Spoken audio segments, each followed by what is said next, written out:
기도드립니다. 고마우신 우리 구주 예수 그리스도의 대속의 은혜를 감사를 드립니다.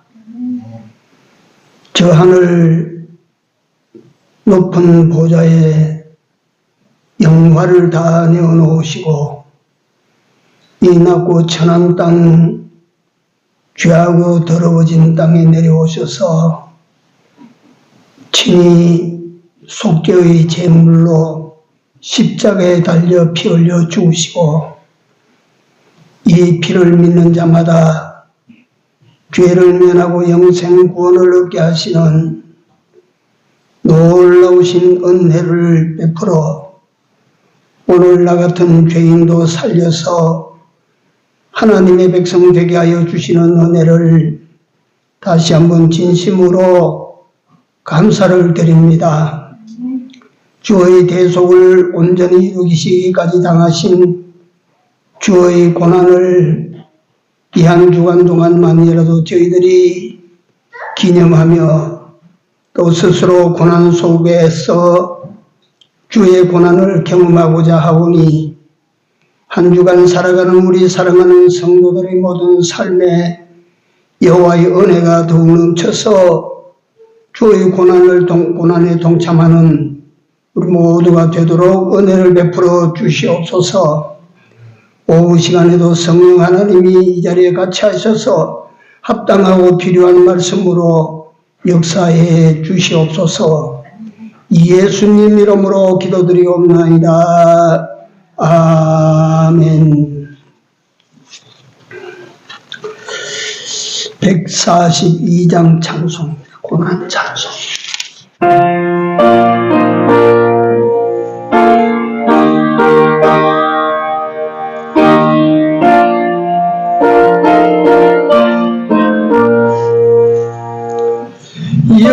영화로신 주 예수의 십자가를 생각하며 세상 복이 영화 공포에도 모이기를 오 갈보리 주 예수 나를 위하여 십자가에 돌아가신 너무신 나의 주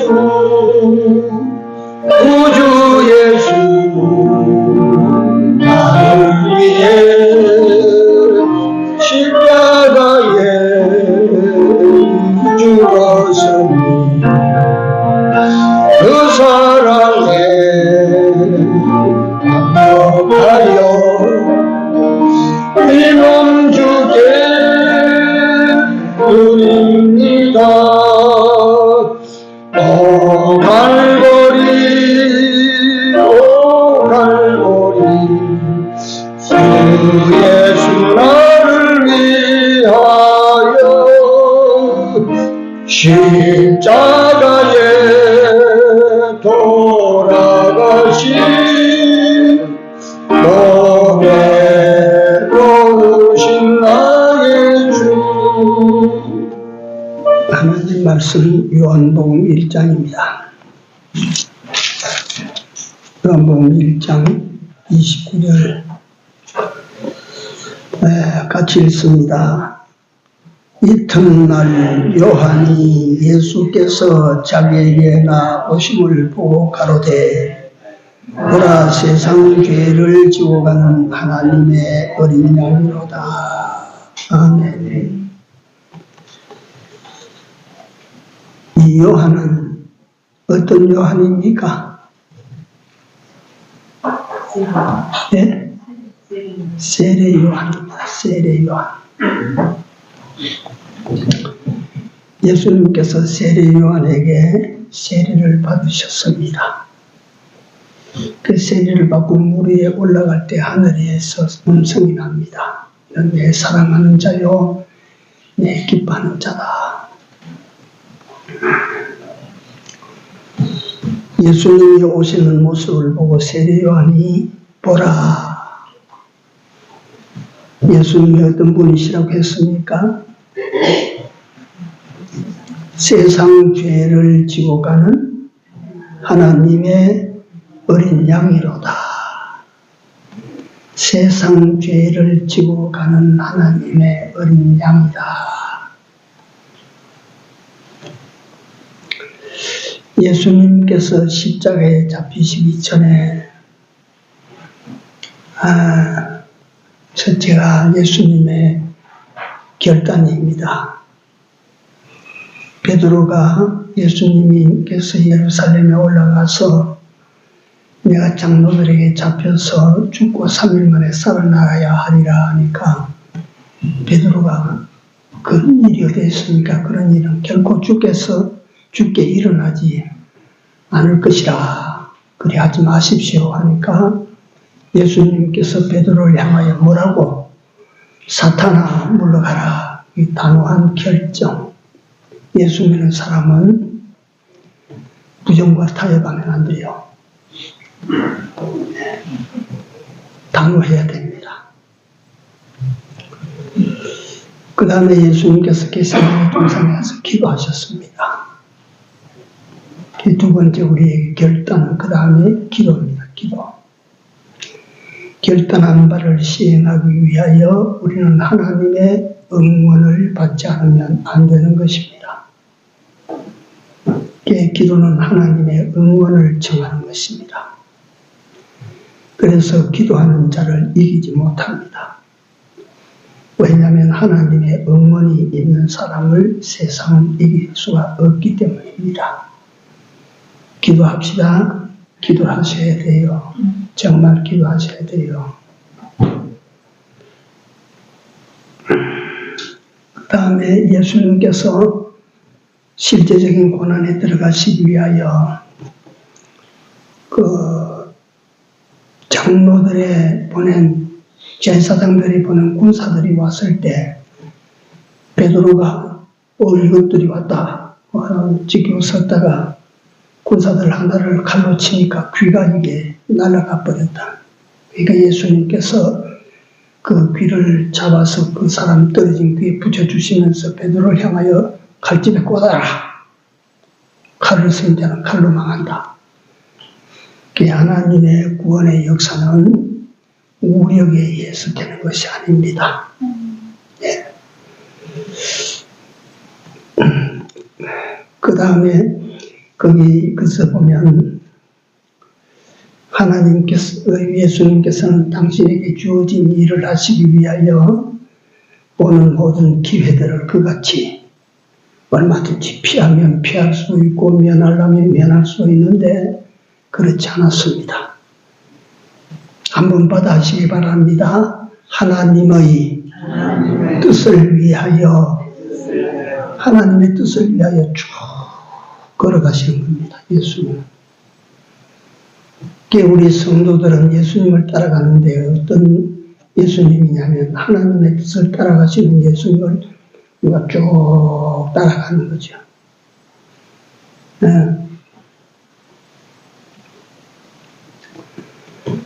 그 다음에 예수님이 잡히셔서 겟세마네 동산으로 올라가시는 길에 십자가를 지고 가셨습니다. 성도는 길이 갈수록 험하다는 것을 알아야 됩니다. 갈수록 험한 것이 성도의 길입니다. 그게 좀 이상하고 그런 것 같지만 믿음 안에 들어가 보면 이상한 일이 아닙니다. 그것이. 험한 현실 속에서 알아야지만 볼 수 있는 하나님의 역사, 이것을 보기 때문입니다. 조그마한 거 하다가 하나님께서 도우셨다면 그렇지만 엄청난 일을 당해가지고 그 엄청난 파도 속에서 하나님의 구원의 손길을 받다면 그 엄청난 은혜. 고난이 크면 은혜의 역사도 큽니다. 이걸 아셔야 됩니다. 고난이 크면 은혜의 역사도 크다. 네. 이 세상의 모든 죄를 짊어지고 죽기 위하여 이 세상에 오신 하나님의 어린 양에 대해서 오후에 살펴봅니다. 네, 먼저 여기 들어가기 전에 예수님께서 당신을 따르는 자들에게 그리스도인이라고 하는 말 자체가 무슨 의미입니까? 예수를 따라가는 자들이라는 뜻입니다. 그리스도인. 예수를 닮아가는 사람들, 예수를 따라가는 사람들, 예수를 쫓아가는 사람들을 통칭해서 그리스도인이라. 그리스도인의 세상 사는 법을 너희가 나를 따라오려면 자기를 부인하고 뭘 짊어지고 자기 십자가를 짊어지고야 나를 쫓을 것이라. 그리고 예수님은 그 밑에 내려가면 또 한 말씀을 하십니다. 누구든지 자기 십자가를 지고도 나를 따르지 아니하는 자는 내게 합당치 않다. 십자가를 지고도 나를 따르지 않는 자는 내게 합당치 않다. 주님을 따라가야 되는 거야. 십자가를 벗어놓고는 따라갈 수 없고,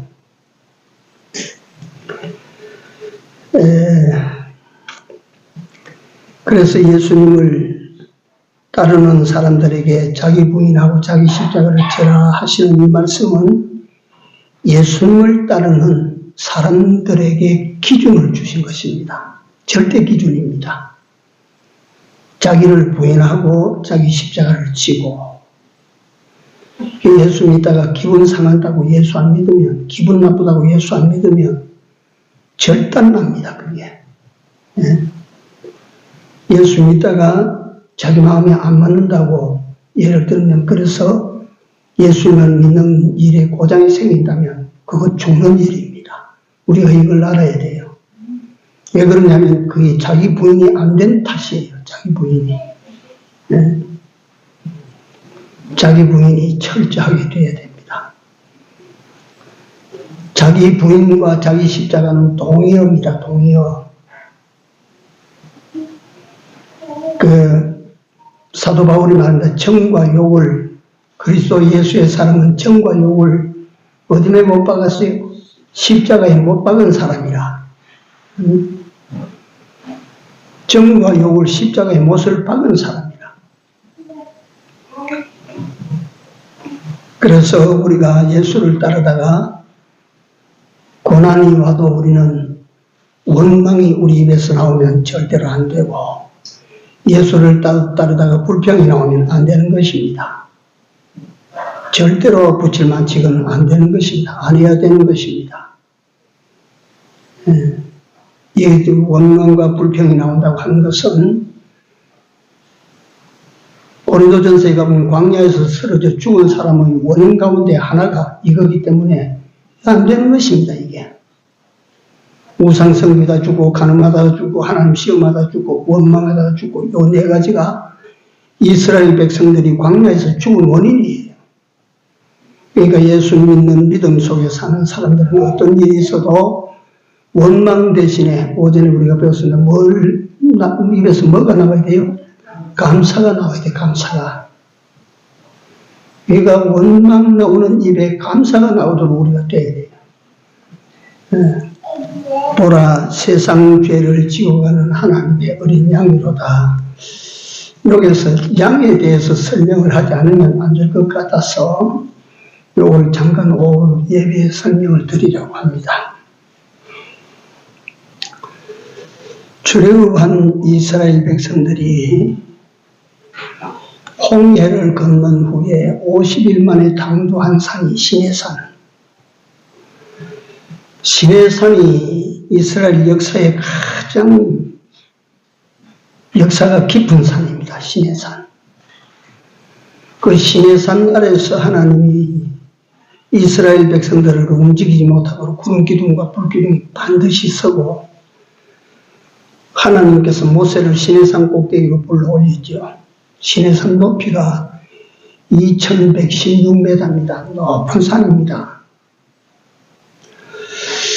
그 꼭대기에 올라올려서 하나님께서 40일 동안 그게 모세를 붙들어 두고 40일 동안을 있었다 이 말이야.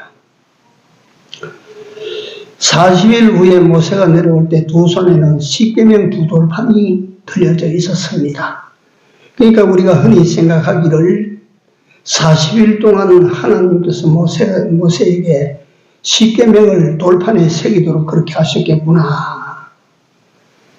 이런데 그게 아니고, 물론 십계명이라고 하는 것은 기독교 역사나 신앙 원본인 성경 역사에 굉장히 중요한 의미를 가지고 있는 것이 십계명입니다.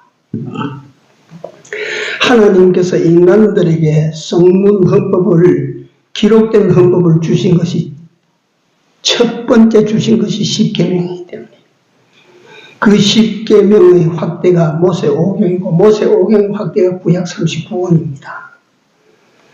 그러니까 십계명을 갖다가 하나님께서 주셨어. 그 십계명을 주시니까 그래 말씀드린 대로 하나님께서 모세를 40일 동안 시내산 꼭대기에서 십계명을 기록하게 해주셨구나 한데 그게 아닙니다. 십계명 참 중요하지만 십계명에 들어갈 내용들을 보다 묵시하는 내용들을 주셨는데 그건 첫째, 제사제도. 그 제사에는 5대 제사가 있어요. 소제, 번제, 화목제, 속죄제, 속건제. 이게 5대 제사입니다. 이스라엘 제사 중에. 이 제사 중에 소제라고 하는 이 제사는 곡식으로 드리는 제사입니다.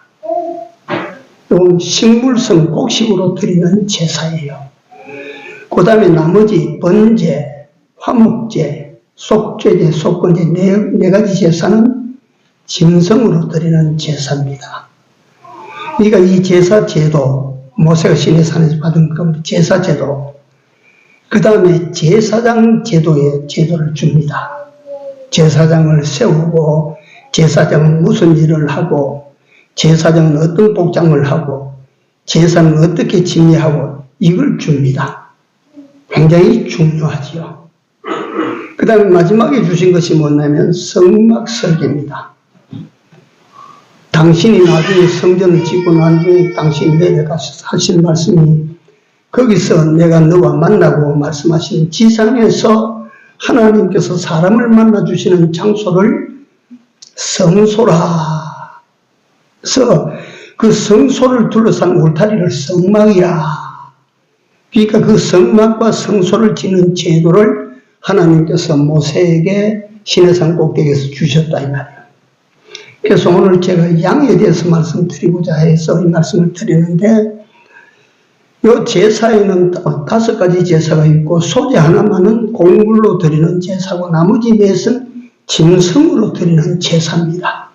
그때 제사를 드릴 때 하나님께서 드리라고 하신 지적한 짐승이 양입니다. 양이에요. 양이라고 하는 짐승에 대해서는 잘 아시죠? 짐승 중에 양과 같은 짐승이 없습니다. 왜 그러냐면 양은 공격용 무기도 안 가지고 또 방어용 무기도 안 가진 짐승. 그러니까 빨리 다리라도 있어야 그 도망을 갈 텐데 공격용 그 무기도 없어요. 이빨이 있습니까? 발톱이 있습니까? 아무것도 없어요. 양은 공격용 또는 또 도망갈 때 쓰는 빠른 발톱 아무것도 없습니다. 그 다음에 양은 목자가 없이는 양은 살지 못하는 짐승입니다. 목자가 없이는 살 수 없는 짐승이 양입니다. 그러니까 이 양을 그 다음에 양은 또 특성이 뭐냐면 전부 다 주인에게 다 주고 갑니다. 갈 때 털도 주고 젖도 주고 그 다음에 고기도 주고 가죽도 주고 다 주고 가는 짐승이 양이라 해요. 양. 네. 소는 우리에게 고기도 주고 뭐 뼈도 주고 뭐 다 주지만 소는 털은 없잖아요. 털.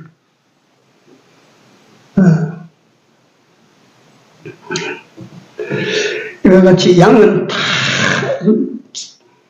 지가 섬기는 주인에게 다 몽땅 주고 가는 짐승이 양입니다. 하나님께서 그 양을 지목해서 양을 세상에 만들어 내놓고 요걸 갖다가 네 대신 네가 죄를 지었을 때 요걸 가지고 내한테 드려라. 요거. 그런데 요거 시내산에서 모세가 하나님으로부터 받은 5대 제사 제도를 받기 전에 이미 오래전에 이 양이 어떻게 쓰였느냐 하면 출애굽받은 6월절 그 밤에 하나님께서 뭘 잡으라 했어요? 양을 잡아라 그랬어요. 양을 잡는데 1년 된 어린 양이라 그랬어요. 그걸 잡아가지고 미리 딱 들판에 있던 양 중에 제일 흠없고 깨끗한 양을 잡아가지고 집에 딱 기르고 있다가 하나님께서 잡아라 하면 그날 잡아라. 이래서 양을 가지고 있다가 6월절 그 밤에 잡아라. 잡아가지고 양의 피를 문설주와 인방에 발라라. 그래서 그날 밤에 애굽에 있는 모든 사람들, 장자들이 다 죽는데 이 피를 받은 히브리인들의 집은 살았다. 안 죽고 살았다. 다시 한번 요거 따라하십시오. 피 안에서 살았다. 피 안에서 산 거예요. 피 안에서. 이게 뭘 말합니까? 이게 뭘 말합니까? 이로부터 1600년 후에 이 땅에 하나님의 아들 예수 그리스도께서 오시고 예수 그리스도께서 십자가에 흘리신 보혈, 이 보혈 안에 들어가면 삽니다. 이 보혈 안에만 생명이 있는 것입니다. 보혈 안에 들어간다는 보혈을 믿는다. 나를 대속하신 예수님의 피를 믿는 이 믿음 안에 들어가면 산다는 뜻입니다. 그때 6월절 그 밤에 한번 보십시오. 피를 바르지 않은 사람 피 받겠어. 왕의 아들도 죽고 장군의 아들도 죽고 부호의 아들도 죽고 학자의 아들도 죽고 미인의 아들도 죽고 피 안에 들어오지 아니하는 자는 다 죽었습니다. 이게 오늘날 뭘 말합니까? 예수님의 대속의 은혜 안에 들어오지 아니하면 잘나도 죽고 부자도 죽고 큰 자도 죽고 미인도 죽고 장사도 죽고 다 죽어. 여기 안 들어오면 다 죽어. 네? 그 제사에 하나님께서 딱 찍어서 지명한 짐승이 양입니다. 양. 그러니까 양은 속죄제 지낼 때도 잡을 것은 양이고 속건제 드릴 때도 양을 잡고 번제를 드릴 때도 양을 잡고 화목제를 드릴 때도 양을 잡았어요. 그 화목제 같은 제사는 그렇지 않습니까? 거기 양을 잡아가지고 막 죽들로 앉아 같이 뜯어먹는 거라. 그게 화목제야. 이래가지고 화목하게 만드는 거라. 예.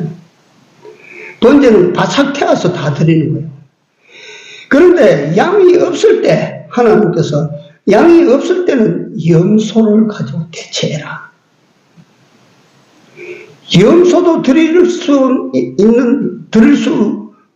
있는 형편이 못 되는 사람에게는 비둘기를 드려라. 독수리 드리라고 하면 어떻게 드립니까? 비둘기를 드려라. 이렇게 하나님께서 제사 제도를 두시고 제사 제도의 희생으로 드리는 것이 양이라. 그러니까 예수님을 향하여 세례 요한이 보라, 세상 죄를 지고 가는 하나님의 뭐라고? 어린 양이로다. 이래 말한 것입니다. 네?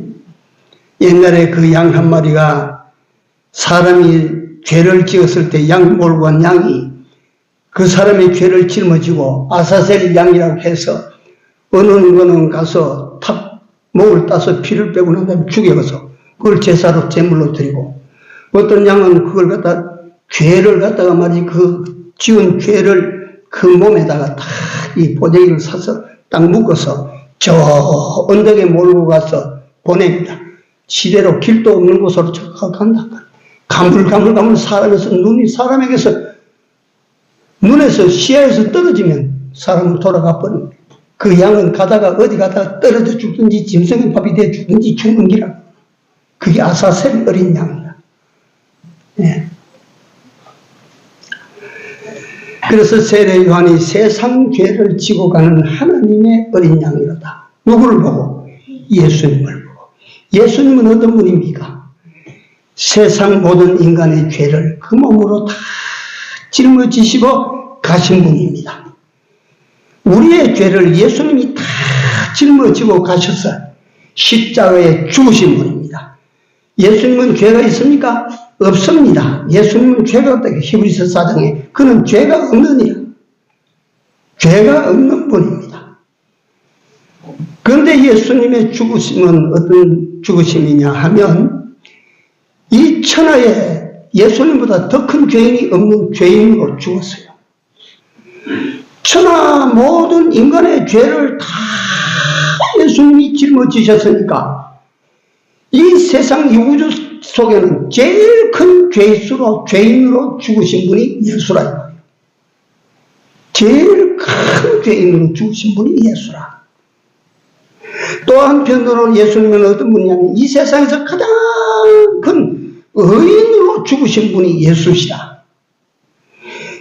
당신의 죄는 없는데 다른 인간들의 모든 죄를 짊어지고 대신 죽어주셨으니까 이보다 큰 의인이 없는 분이라. 이 의인의 죽음이 예수님의 죽으심이라.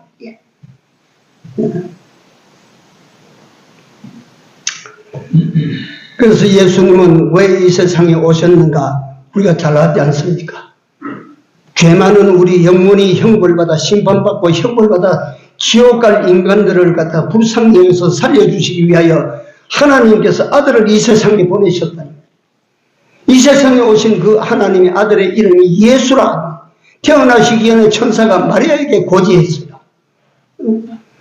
요셉에게 고지했지 않습니까? 아들을 낳거든 이름을 예수라고 해라. 자기 백성을 자기 죄에서 구원하실 자라.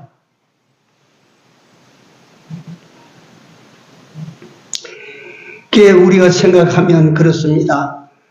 하나님은 전지전능이신데 그 우리 죄를 갖다가 사유하는 거는 재판관이 재판하는 보니까 그렇더만 갖다가 법이 어디 있고 어디 있고 재판관 마음이라고 딱 치니까 끝이 안 나.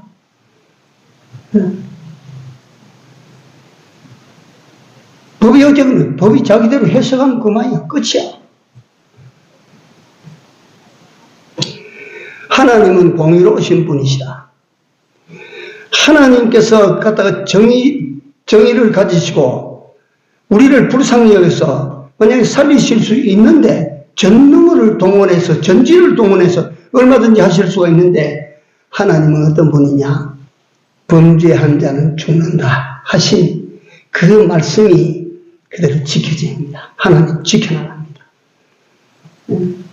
그걸 살리기 위해서 제사 제도를 내어놓으시고 살리시고 그게 장차 오실 예수 그리스도에 대한 그림이라. 그래서 이제 우리에게 그렇습니다. 우리가 예수님께서 우리를 위하여 그 같은 혹독한 고난을 당하시고 그렇게 처절한 죽음을 당하셨는데 우리는 그 은혜로 말미암아 구원을 받았다. 그러니까 은혜로 말미암아 구원받은 사람이 구원받은 것만 찬양하고 그냥 있으면 양심상 우리가 그냥 있겠습니까? 그러니까 사도 바울은 예수의 남은 고난을 내 육체에 채운다 그랬어. 그리스도의 교회를 위하여 내 육체에 채운다 그랬어. 골로새 1장에서 아마 그런 말씀이 있을 거야. 이 생각을 해보니까 바울 같은 이는 그렇지 않습니까? 깨달아지기를 어떻게 깨달았느냐? 내가 예수 그리스도의 그 십자가의 구속의 역사로 말미암아 내가 살림을 받고 영생을 얻고 이런 은혜를 입었는데 이런 은혜를 입은 내가 어떻게 이 은혜의 주께 내가 그냥 있을 수가 있나? 그래서 그 예수의 복음을 들고 그 머나먼 길을 핍박을 받으며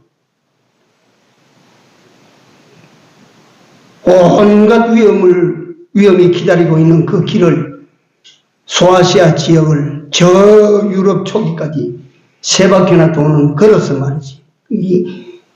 우리가 생각하면 이 복음이 우리에게 오기까지 말이지. 오기까지 그 과정들을 생각하면 여러분 예수의 은혜도 큽니다. 무한히 말할 것도 없이 크고 오늘 그 복음을 우리에게 나에게 전달해 주시기까지의 과정을 보면 엄청난 수고들이 많이 있었습니다. 그런 수고들을 하신 분들이 아이고 내가 이 복음 때문에 이렇게 수고를 하고 이렇게 공로를 많이 세워 그런 거 없어요. 받은 은혜가 아마 넘쳐서 내가 어떻게 하면 이 복음을 또 전해주고 알려주고 할까 그 사명에 불이 붙어서 막 갖다가 전하는 것이지.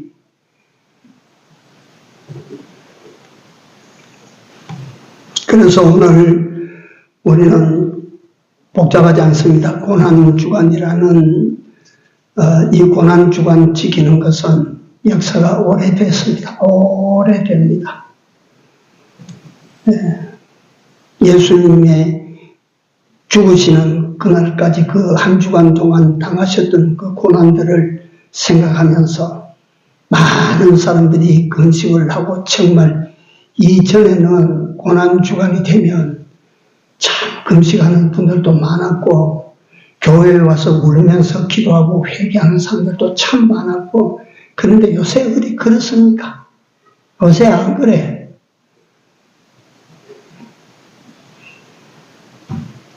그래서 우리는 이 주간을 통하여 다시 한번 우리 예수님이 당하신 고난을 우리 생각하고 우리 마음에 새기고 감사하고 성경 보십시오. 성경 보시고 또 기도하시고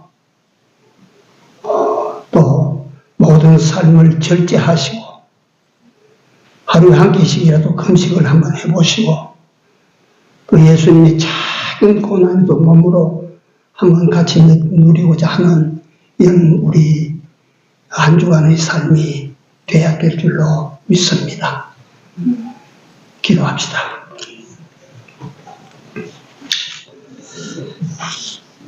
하나님의 은혜를 감사를 드립니다. 죄인 되었고 공로 없는 자인데 예수께서 이 같은 나를 버리지 아니하시고 불쌍히 여겨서 이 더럽고 냄새나는 땅에 오셔서 피 흘려 구속하여 주신 은혜를 생각하고 진심으로 감사를 드립니다. 주께서 날 위하여 당하신 고난을 그냥 듣고 흘려보내는 저희들이 되지 아니하고 이 한 주간만이라도 주님의 고난에